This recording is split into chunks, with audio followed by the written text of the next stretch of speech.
Hello everyone. Today we have Dr. A. Navadi Shankar with us, Senior Consultant and Orthopedic Surgeon, Apollo Hospitals, Chennai, with 30 years of experience and 20,000 plus surgeries. Hello Doctor. Hi. So Apollo Hospitals, Chennai advance orthopaedics के लिए जाना जाता है. तो पहले आपसे समझना चाहेंगे कि ऑर्थोपेडिक्स एग्जैक्टली क्या होता है और अपोलो में ये किस तरह से एक यूनिक रोल प्ले करते हैं ट्रीटमेंट का रेंज के. So good morning. Thanks for talking. I'm Dr. A. Navadi Shankar, Senior Consultant Orthopedic Surgeon. आज हम ऑर्थोबायोलॉजिक्स के बारे में बात करेंगे. सो ऑर्थोबायोलॉजिक्स मतलब ये यूनिक सब्जेक्ट है. वे पेशेंट्स की खुद का सेल से हम समझो इसको रेड ब्लड सेल से उठाना है, बोन मैरो से उठाना है, फैट से उठाना है, सब से सेल्स उठा के जो पेशेंट को जब इंजरी होता है वो इंजरी को पेशेंट को खुद का सेल से ट्रीटमेंट करते हैं. इसको बोलते हैं orthobiologics. Vascular necrosis AVN of the hip यानी एवीएन एक क्रिटिकल कंडीशन है जो काफ़ी पेशेंट्स में देखी जाती है. अपोलो में आप अर्ली स्टेज एवीएन के लिए स्टेम सेल ट्रीटमेंट कैसे यूज करते हैं? एवीएन हिप मतलब avascular necrosis of the hip, इसका मतलब है यंगर पेशेंट को हिप जॉइंट हिप जॉइंट को बॉल के अंदर सेल्स है वो कम्प्लीटली डैमेज हो जाता है. सो कौन सी कारण से होता है? यंगर पॉपुलेशन में स्मोकिंग कारण से होता है, नहीं तो ज़्यादा अल्कोहल कारण से होता है, इंजरी कारण से हो सकते हैं. अभी तो 4 साल पहले जब कोविड आया था, कोविड भी avascular necrosis of the hip हो जाता है. सो एवियन हिप मतलब द हिप जॉइंट कम्प्लीटली ख़राब हो जाता है. अगर एवियन हिप को जल्दी हम डायग्नोसिस करके ट्रीटमेंट नहीं लिया तो हिप जॉइंट कोलैप्स होके आर्टिफिशियल हिप रिप्लेसमेंट तक पहुंचता है. सो एवियन हिप को पहले ही डायग्नोसिस करना. जब भी कोई आदमी आता है हमको सर चलने में बहुत दर्द है, हिप जॉइंट में दर्द है, हिप जॉइंट में कंटिन्यूस 24 आवर्स पेन है, हमारा हिप के लिए ज़्यादा उठा नहीं सकते हैं, चलने में दर्द होता है, ये सब early signs of avian hip है. सो एवियन हिप अगर वो जब भी प्रेजेंट करता है एक्सरे और एमआरआई करने से हमको कौन सी स्टेजेस ऑफ एवियन हिप बोल के हम समझ के वो डायग्नोसिस ले सकते हैं. सो डायग्नोसिस वेरी इंपॉर्टेंट. मतलब कोई भी younger population hip joint pain more than 3 months continuously रहते हैं, चलने भी रहते हैं, सीढ़ी नहीं चढ़ा सकते, नीचे नहीं बैठ सकते हैं, मूवमेंट कम्प्लीटली रेस्ट्रिक्ट है, ये सब रेड फ्लैग साइंस है. अगर कोई भी किसी को ये रेड फ्लैग साइंस है वो ज़रूर ऑर्थोपेडिक सर्जन को देखना है. अगर एक्सरे नहीं तो एमआरआई में अगर हमको पता चलेगा कि ये क्या डिजीज़ है, अगर एवियन हिप है वो कौन सी स्टेज में है बोल के डायग्नोस करके उसको ट्रीटमेंट शुरू करना है. और आपके एक्सपीरियंस में ये रीजनरेटिव थेरेपीज कितने केसेस पेशेंट्स को टोटल हिप रिप्लेसमेंट के बचा जाता है? ठीक है, एवियन हिप अगर अर्ली स्टेज में पकड़ा जाता है हम इसको बोन मैरो से इसको बोन सेल्स उठा के बाहर लैब में ग्रो करते हैं. ये ऑलमोस्ट 1 महीने लगेगा हमको ग्रो करने के लिए. 1 महीने के बाद जो सेल्स हम ग्रो करते हैं वो ऑटोमेटिकली वो पेशेंट को स्मॉल सर्जरी, एक की होल सर्जरी बोलते हैं, वो की होल सर्जरी दौरान वो हिप का जो डेड सेल्स हैं वो सब निकाल के जो लैब में हम पेशेंट का खुद का सेल्स जो ग्रो किया है लाइव सेल्स हैं वो इंजेक्ट कर देते हैं. वो इंजेक्ट करने से जो डेड सेल्स की जगह पेशेंट का अडल्ट लाइव बोन सेल्स रहते हैं. सो रहने से पेशेंट का खुद का हड्डी बन जाता है.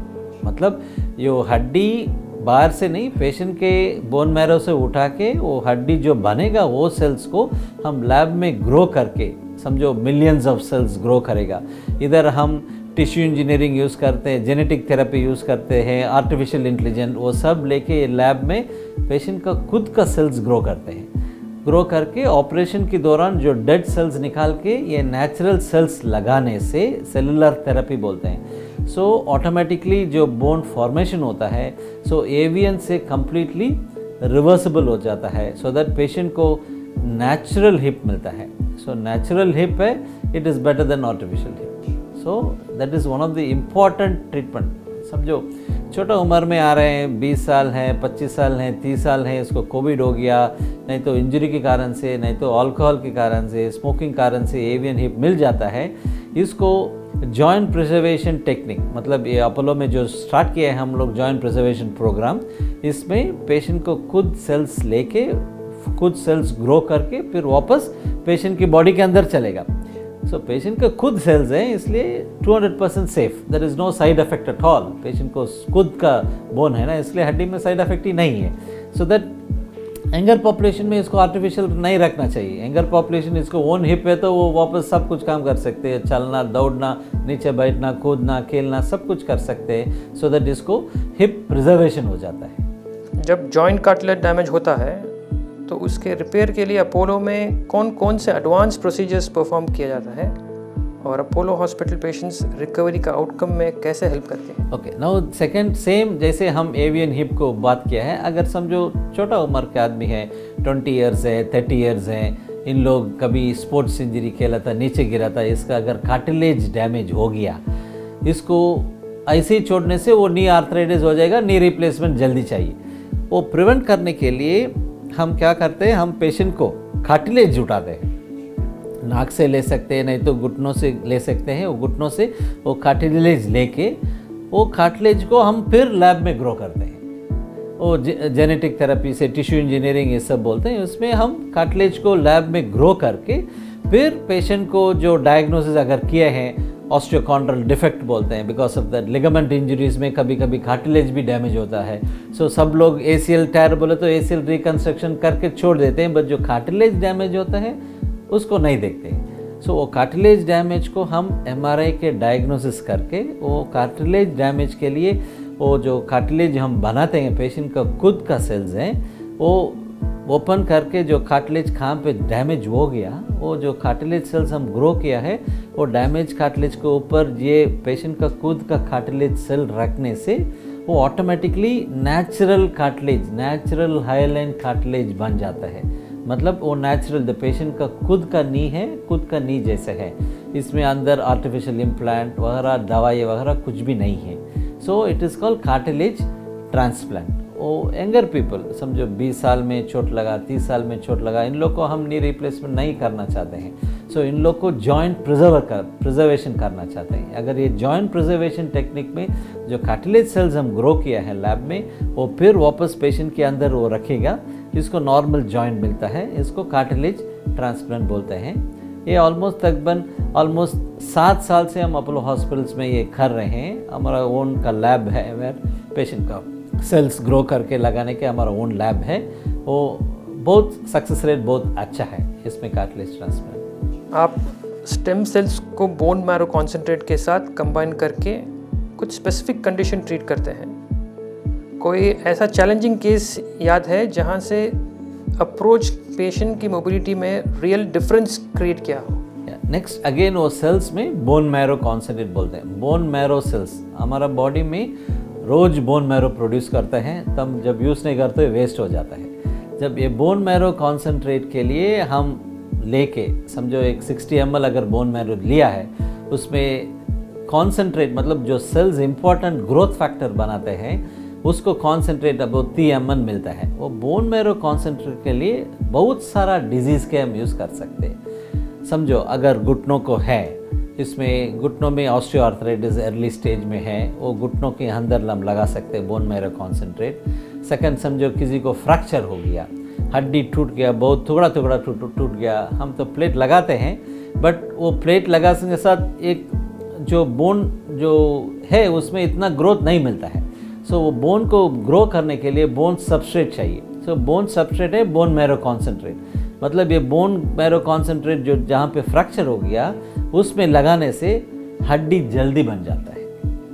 अगर समझो अगर कमर में दर्द है, किसी को हम बड़ा कमर का ऑपरेशन करें तो उसको बोन नहीं मिलता है, उसमें भी ये बोन मैरो कॉन्सेंट्रेशन यूज़ करने से फ्यूजन टेक्निक को यूज़ कर सकते हैं। सो फ्रैक्चर को यूज़ करते हैं, फ्यूजन टेक्निक को यूज़ कर सकते हैं, स्पोर्ट्स इंजरी में यूज़ कर सकते हैं, अर्ली आर्थराइटिस में यूज़ करते हैं। ये बोन मैरो सेल्स सब तरफ यूज़ कर सकते हैं। कभी आजकल ये लेटेस्ट इनोवेशंस आ गया कि you want you to make younger, हम खुद यंग बनना चाहते हैं कि बहुत जगह पे हम बोन मैरो यूज़ करते हैं। ये नी ऑस्टियोआर्थराइटिस आजकल बहुत कॉमन प्रॉब्लम है।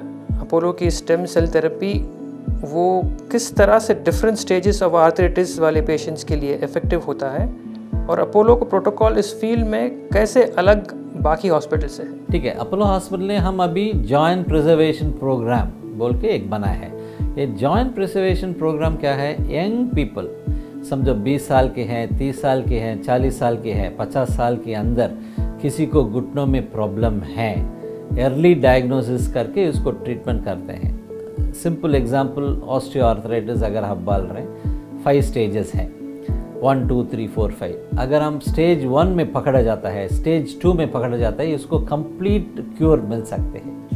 स्टेज 4 5 में और नी रिप्लेसमेंट के लिए प्रोलॉन्ग कर सकते हैं। समझो स्टेज 1 में आया है, वेरी अर्ली स्टेज है, साइनोवाइटिस है, थोड़ा दर्द ज़्यादा होता है, उसमें प्लेटलेट रिच प्लाज्मा बोलते हैं। प्लेटलेट रिच प्लाज्मा मतलब हमारा खुद ब्लड में बनाते हैं, वो ब्लड लेके आरबीसी डब्ल्यूबीसी निकाल के प्लेटलेट रिच प्लाज्मा, वो प्लेटलेट में 10 गुना प्लेटलेट लेने से 10 गुना प्लेटलेट में उसको ज़्यादा एंडोथेलियल ग्रोथ फैक्टर, ये सब पैराक्राइन सब फैक्टर्स है उसमें प्लेटलेट में।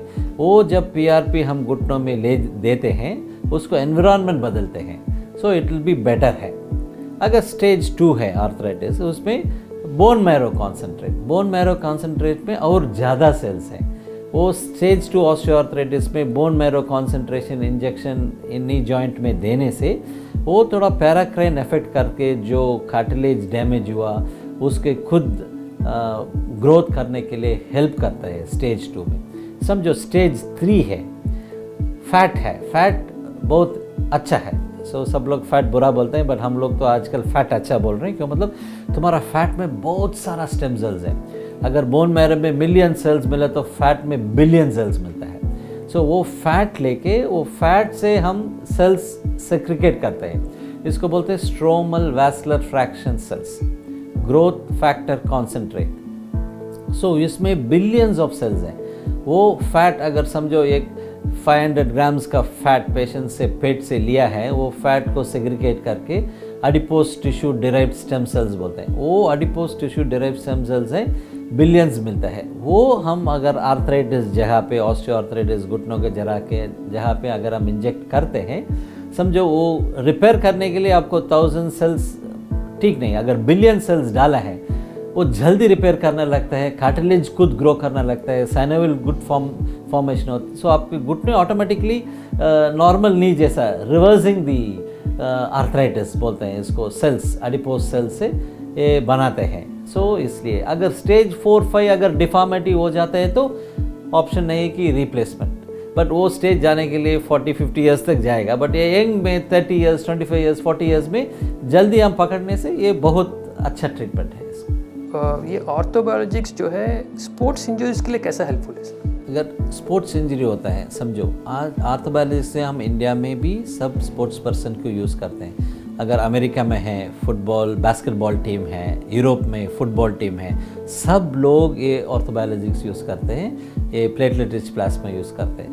समझो अगर स्पोर्ट्स इंजरी खेलते खेलते इंजरी हो गया है, लिगामेंट टायर हो गया है, वो लिगामेंट रिकन्स्ट्रक्शन करके वापस वो खेलने के लिए आने के लिए 6 महीने लग सकते हैं, 9 महीने लग सकते हैं। अगर वो लिगामेंट रिकन्स्ट्रक्शन के साथ अगर ये वाला हम पीआरपी लगाएंगे, ऑर्थोबायोलॉजिस्ट का स्टेम सेल्स लगाएंगे, जो रिकवरी 6 मंथ्स में होना चाहिए वो 3 मंथ में हो सकते हैं।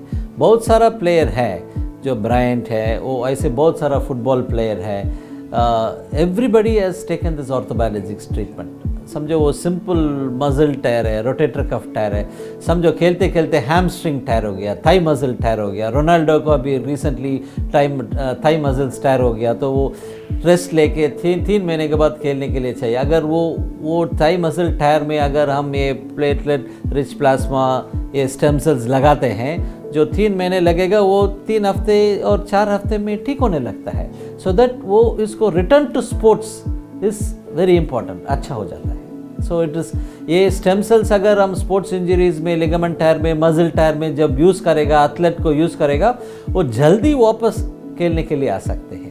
सो इट इज़ वेरी इंपॉर्टेंट, हम लिगामेंट रिकन्स्ट्रक्शन के साथ ये स्टेम सेल्स लगाना बहुत इंपॉर्टेंट है। सो आजकल की जनरेशन में जो आईटी फील्ड जो है, जो डेस्क जॉब करते हैं, जो उन लोगों को नी पेन होता है तो बैठ के, उसमें ये ऑर्थोबायोलॉजी क्या हेल्प कर सकता है? ज़रूर। समझो अगर हम कंटिन्यूस आजकल आईटी वर्कर्स से 12 घंटे 18 घंटे बैठ के काम करते हैं, थोड़ा भी एक्सरसाइज नहीं रहते हैं, सो इसलिए क्या होता है, ये टर्म कॉल्ड सार्कोपीनिया।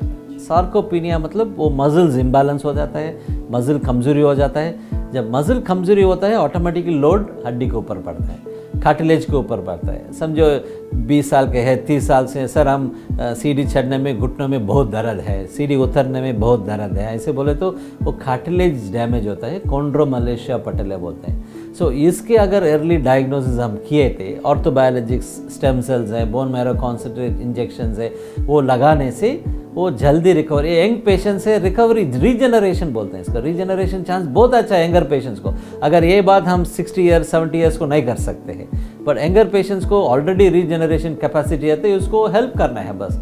अगर प्लांट है, प्लांट को फर्टिलाइजर डालने से थोड़ा जल्दी फूल मिलेगा। जैसे अगर ऑलरेडी रिपेयर होता है बॉडी में, इसमें अगर हम जल्दी ये स्टेम सेल्स लगाने थे जो 3 महीने में रिपेयर होना है वो 3 हफ्ते में रिपेयर हो जाता है और इसलिए वापस नॉर्मल सी आ जाता है इसमें। आगे देखे हुए तो आपको ये लगता है कि रोबोटिक्स और रीजनरेटिव मेडिसिन जैसे एडवांस टेक्नोलॉजीज़ ऑर्थोपेडिक्स के केयर को फ्यूचर में कैसे शेप करेंगे?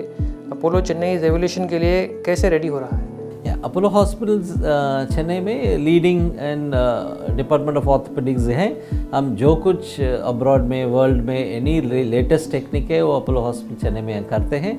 सो रीजनरेशन जॉइंट प्रिजर्वेशन प्रोग्राम जो बनाए हैं वो अभी ऑल ओवर द वर्ल्ड जो प्रैक्टिस करते हैं उससे ज़्यादा गुना हम अपोलो में करते हैं। ज़्यादा पेशेंट्स को अच्छा रिजल्ट भी दिया है। सो यंगर पेशेंट्स को जॉइंट बहुत प्रिजर्वेशन हो गया, सो दैट इनको खुद का जॉइंट मिल गया। जैसे अगर उम्र वाला है, नी आर्थराइटिस सीवियर डिफॉर्मिटी हो गया, द लेटेस्ट इन्वॉल्वमेंट है रोबोटिक नी रिप्लेसमेंट है। हम लोग अक्सर रोबोटिक एडवांटेज के बारे में सुनते हैं अपोलो में कंटेक्स। सर्जन के पॉइंट ऑफ व्यू से देखा जाए तो रोबोटिक सर्जरी के बेनिफिट्स क्या हैं? सो रोबोटिक रिप्लेसमेंट मतलब जो लेटेस्ट टूल है आर्टिफिशियल इंटेलिजेंस जो बनाते हैं, समझो नी रिप्लेसमेंट में लाइक हम शर्ट्स पैंट्स वगैरह यूज़ करते हैं, one size does not fit all. So specific alignment millimetre by millimetre alignment है और longevity of the knee replacement के लिए इम्पॉर्टेंट है। जो इम्प्लांट हम लगाते हैं सो वो स्पेसिफिक साइज़ का रहना है और स्पेसिफिक अलाइनमेंट में रहना है। सो हर पेशेंट का अलाइनमेंट अलग होता है। ये रोबोटिक नी रिप्लेसमेंट में जो अलाइनमेंट है पेशेंट को स्पाइन के लेके, हिप के लेके, एंकल लेके, वो परफेक्टली अलाइनमेंट के लिए वो बताता है, including a millimetre by millimetre alignment के लिए बताता है। जो अलाइनमेंट प्रॉपर रहता है, the longevity of the implant is very high, that is what very important. Then जो साइज़ जो लगाते हैं हर पेशेंट का अलग साइज़ है। सो फिट चाहिए, साइज चाहिए, अलाइनमेंट चाहिए, ये सब ये रोबोटिक विल हेल्प अस। समझो अगर ऑपरेशन करने से पहले ये साइज लगाने से, ये अलाइनमेंट, ये मैकेनिकल एंगल लगाने से ये पेशेंट को बेस्ट है बोल के रोबोटिक पहले ही बता देते हैं। सो उसको लेके हमारा एक्सपर्टीज लेके दोनों मिलके पेशेंट को जो बेस्ट है वो करेगा।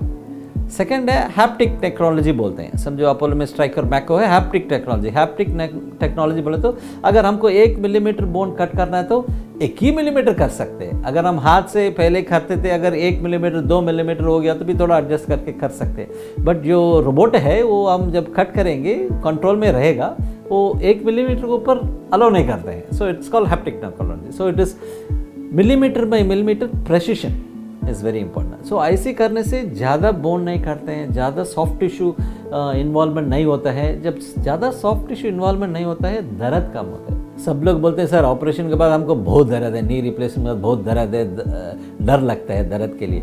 अगर रोबोटिक रिप्लेसमेंट यूज़ करने से 60% ऑफ द पेन रिडक्शन हो जाता है। सो बाकी 40% हम दवाई से वो सब ठीक कर लेंगे, but 60% is reduction in the pain and that, so that patient दूसरे दिन उठ के चलेगा, इसके काम करने लगेगा। सो इसलिए रोबोटिक रिप्लेसमेंट जो कन्वेंशनल रिप्लेसमेंट से थोड़ा बढ़िया है। Is the latest advance techniques, it's very important. आप डिसाइड करते हैं कि पेशेंट्स के लिए स्टैंडर्ड प्रोसीजर बेटर है या रोबोटिक नी रिप्लेसमेंट, और ये डिसीजन पेशेंट को समझाने का प्रोसेस क्या होता है? समझो रोबोटिक नी रिप्लेसमेंट पहले अगर पेशेंट आ गया, जो अगर कॉम्प्लेक्स डिफॉर्मिटी होता है वो कन्वेंशनल में होता है, but not too complex, not revision. तो प्राइमरी नी रिप्लेसमेंट के लिए रोबोटिक नी रिप्लेसमेंट बहुत बढ़िया है। आजकल ये विटामिन डिफिशिएंसी डी जो है बहुत देखा जाता है इन जनरेशन में, इसका वजह क्या है और इसे रोक कैसे सकते हैं? See vitamin D is very important vitamin. कहाँ से मिलता है? धूप से मिलता है, तो सनलाइट में ही बनाते हैं। जब सनलाइट हमारा बॉडी में स्किन में पड़ते हैं, जो विटामिन डी प्रोड्यूस करते हैं, विच इज़ मसल्स के लिए, बोन्स के लिए, स्किन के लिए वेरी इंपॉर्टेंट है। क्यों आजकल सर बहुत विटामिन डेफिशिएंसी आ रहा है? तो सर पूरा आजकल पूरे सुबह से शाम तक हम लोग अंदर ही हैं, बाहर थोड़ा खेलने जाते हैं, हफ्ते में एक बार बाहर जाते हैं, शाम को जाते हैं, इसलिए बॉडी को विटामिन डी प्रोड्यूस नहीं होता है, इसलिए कंप्लीट विटामिन डेफिशिएंसी होती है। जब विटामिन डी डेफिशिएंसी होता है, कमज़ोरी लगते हैं, muscle become weak, bone becomes very weak. So अगर ये सब सिम्टम्स हैं, स्पेशली जो आईटी प्रोफेशनल है और कोई भी प्रोफेशन में अगर इन लोग अगर यूएस टाइम में काम करते हैं, यूरोप टाइम में काम करते हैं, वो दिन भर अंदर सोते हैं, रात में काम करते हैं, इन लोग धूप को एक्सपोजर नहीं मिलता है। सो ऐसे पेशेंट को विटामिन डी डेफिशिएंसी बहुत आता है। सो ब्लड टेस्ट में विटामिन डी डेफिशिएंसी हम पता कर सकते हैं कितना विटामिन डी डेफिशिएंसी है। अकॉर्डिंगली हम दो एडवाइस देता हूँ। एक एडवाइस है, अगर दोपहर के धूप में 12 बजे से 2 बजे तक, उसी में ज़्यादा सनलाइट है, और सनलाइट का एंगल भी इम्पॉर्टेंट होता है। सनलाइट अगर सुबह का शाम को सन में जाने से हमको विटामिन डी मिलता है, इतना नहीं मिलता है, थोड़ा बहुत मिलता है, बट अगर दोपहर को विटामिन डी में अगर हम एक्सपोज किया थोड़ा भी, ज़्यादा विटामिन डी बनता है। खाने में समझो सालमन है, मशरूम है, उसमें सब ज़्यादा विटामिन डी है। ये सब होने के बाद अगर बहुत कमजोरी होती है, आजकल विटामिन डी टैबलेट भी मिलता है। ये सब करने से विटामिन डी डेफिशिएंसी को हम रिवर्सिबल कर सकते हैं। थैंक यू डॉक्टर, आपके इतना कीमती वक्त के लिए और इतना कीमती इन्फॉर्मेशन के लिए, जो हमारे यंगर जनरेशन के लिए बहुत हेल्पफुल रहेगा और आगे जाके बहुत यूज़फुल भी रहेगा। Thank you so much. Thank you very much for a nice question. वो जो यंगर जनरेशंस के लिए जो ऑर्थोपेडिक प्रॉब्लम्स होता है, सो जॉइंट रिप्लेसमेंट करने से पहले ऑर्थोबायोलॉजिस्ट का ट्रीटमेंट लेने से बहुत अच्छा होगा। शुक्रिया। एबीपी आनंद एगिए थाके एगिए राखे।